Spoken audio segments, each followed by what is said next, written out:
Right now at 6. This car's been there 70 years, so lots has happened over that time. The latest on the effort to pull a key piece of evidence in a decades-old cold case out of the Columbia River. And a county commissioner facing multiple felony charges resigns. Now her colleagues are focused on the future. There are going to be a lot of well-qualified individuals who will be interested in this seat.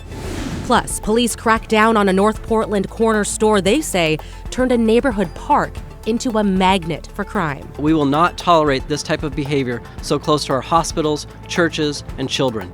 Then, once a team in limbo, a day of celebration for the Hillsboro Hops as their future home takes shape.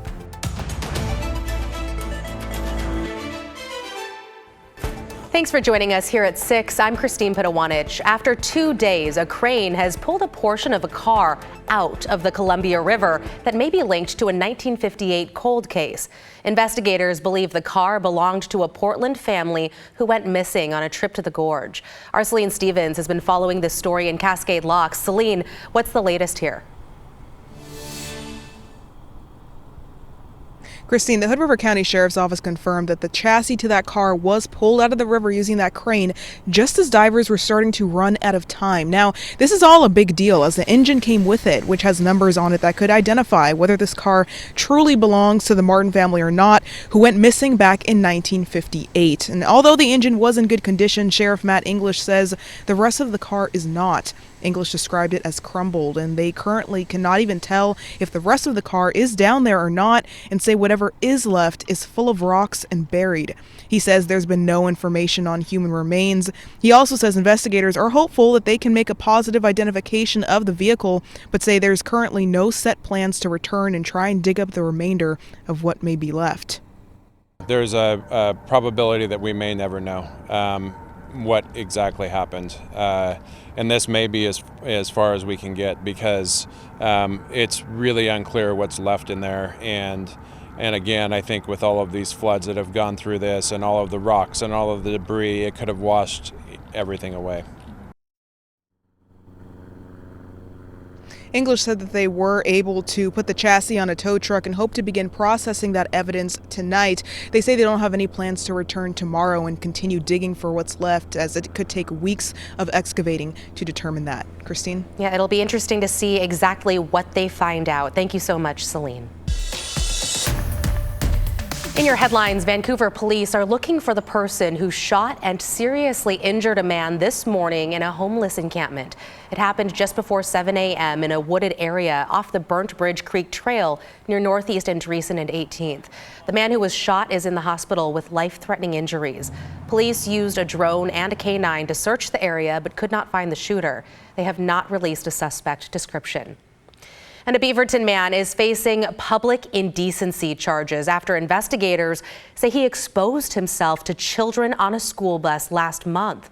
Police say this man, Michael Patrick Enns Jr., pulled up alongside a bus and exposed himself, then followed the bus to a school parking lot.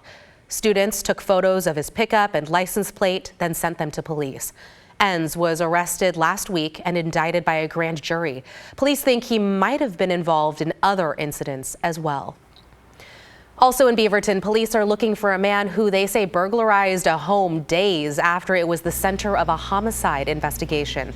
Last Thursday, 83-year-old Marina Dye was found dead at her home in Northwest Beaverton's Steel Park neighborhood. Her husband, Joselito Dye, was arrested and charged with her murder. Then late Sunday night, someone broke into and burglarized the same home. Police say this man, caught on a doorbell camera, is a person of interest. If you recognize him, call Beaverton Police. And we've got a weekend traffic alert to tell you about. A stretch of 99W will be closing in Sherwood from 9 p.m. tonight until 5 a.m. on Monday. The closure will be at Sunset Boulevard, and flaggers will direct traffic via Elwart and Eddy Roads. Crews are installing the arch span for a new bike pedestrian bridge just north of Sunset Boulevard. The bridge, set to open this fall, will connect the YMCA to Sherwood High School, providing a safer crossing for an estimated 500 bikes and pedestrians every day. Matt? I know they're pretty excited about that down in Sherwood, for sure, Christine. Hey, we're looking outside, and you know what? This time Monday, it'll still be light out there because, of course, this weekend Daylight saving time resumes. We set the clocks ahead 1 hour on early Sunday morning, 2 a.m. That means the sunrise will be a little bit later than it's been an hour later, about 7:33, but the sunrise will be after 7 o'clock beginning on Sunday. So that is the benefit. Let's take a look at some of our other sunsets, tracking them as we go through March and into April. Tomorrow, 6:07, courtesy of daylight saving time. Sunday, 7:09 on the first day of spring, 7:23. And in the middle of April, we reach our first 8 p.m. sunset of the year as the days get longer at a more rapid pace. Still pretty good out there right now. Mount Jefferson and the Three Sisters visible from one of our sky cams at Timberline Lodge in the Mount Hood National Forest, where it's 37 degrees. If you're skiing this weekend, it's going to be bluebird conditions. It's going to be very bright. Slather on the sunscreen because the sun is strong enough here in March you can really get a bad burn. It'll be a warm weekend throughout the state. Rain comes in late Sunday, but it's pretty light. But we've got the potential for heavier rain and much heavier mountain snow around the middle of next week. Christine, we'll dig into that a little bit. Back to you. All sounds good. Thank you so much, Matt. Now to an update tonight. After several calls to resign, a Clackamas County commissioner charged with 8 felonies has stepped down. Melissa Fireside told the board chair that her resignation was effective today. Our Devin Haskins is live outside the county offices in Oregon City. Devin, what have you heard from the other commissioners? Well, we stopped by the county office here where the commissioners have their offices, but the doors are locked because Friday the building here is closed. So we reached out to them through the PIO and we're told none of the commissioners were available to talk, but that didn't stop them from releasing their own statements or posting on social media. Melissa Fireside is out as Clackamas County Commissioner, a position she held for only 63 days after being sworn in on January 3rd. On Wednesday, she was officially arraigned on 8 felonies, including aggravated theft, forgery, and identity theft. Fireside is accused of stealing more than $10,000 from an elderly man and forging the signatures of that man and an Oregon State representative. In a brief email Friday morning to County Chair Craig Roberts, Fireside resigned, writing, "I hereby resign as Clackamas County Commissioner effective today." In a statement, Roberts says he called Fireside personally to ask for her resignation, a sentiment echoed by Commissioner Ben West and several residents at a Thursday board meeting, the first since Fireside was charged. Roberts' statement says in part, "I recognize that for many, this decision is not soon enough, and I know how difficult and upsetting the situation has been for our community, and I want to thank you for making your voices heard." In a post on X, Commissioner Ben West saying, "I am pleased that this distraction will no longer plague the Clackamas County Board of Commissioners." Do you think that was the right thing to do for her to resign? I think she felt it was the right thing to do, and I support her in what she felt was right for her. Chris Waller is the chair for the Clackamas County Democratic Party. The party backed Fireside in the November election. Waller declined to comment on the charges that Fireside is facing, but said she is innocent until proven guilty. And now that Fireside has resigned, it'll be up to the remaining commissioners to appoint a replacement. I do think that there are going to be a lot of well-qualified individuals who will be interested in this seat. As I said, I expect this will be a fairly quick process, and I trust the county commission to fill the seat with someone who will meet the needs of the voters. So as far as the timeline to replace Fireside's vacant seat, that still remains to be seen. There is a regularly scheduled board meeting on Tuesday where that topic, I'm sure, will be discussed. Christine? Yeah, more to come on this. We'll, of course, keep tabs on any updates. Thank you so much for your reporting, Devin. North Portland's Dawson Park has seen shootings and drug deals in recent years, including a shooting last July that left one person dead. But Portland police say an arrest made this week could be a breakthrough in making the park a safer place. John Adams was at a press conference this morning where city leaders made the announcement. John, what can you tell us? Well, Christine, some people may be familiar with the Stop and Go Mini Mart at the southeast corner of Dawson Park. Earlier this week, the owner of that store was arrested on multiple drug charges. Officials believe that store may have been a driving force in contributing to violence that has taken place in the park. Officers have spent the last year looking into suspicious activity going on at the store and how it may have contributed to a known open drug market that is operated at the corner of the park. On Monday, officers searched the store after obtaining a warrant and found cocaine, fentanyl, heroin, and firearms in the building.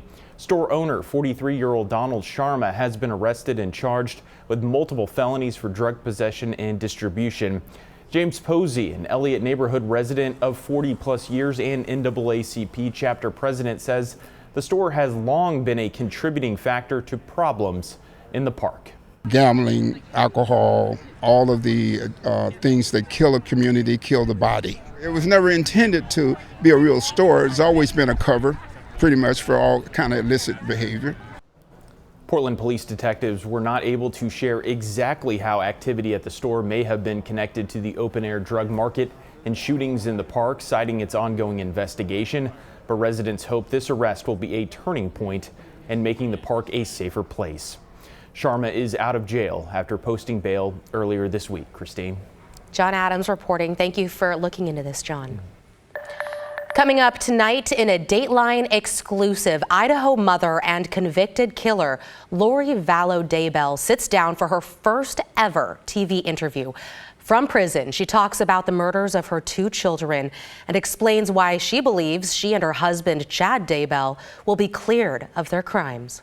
Chad was convicted and he's on death row now. I understand that, yeah. But They have some fascinating stories. How could you possibly think that Chad would be exonerated after what happened? The same way I will be exonerated. We will both be exonerated in the future. Because?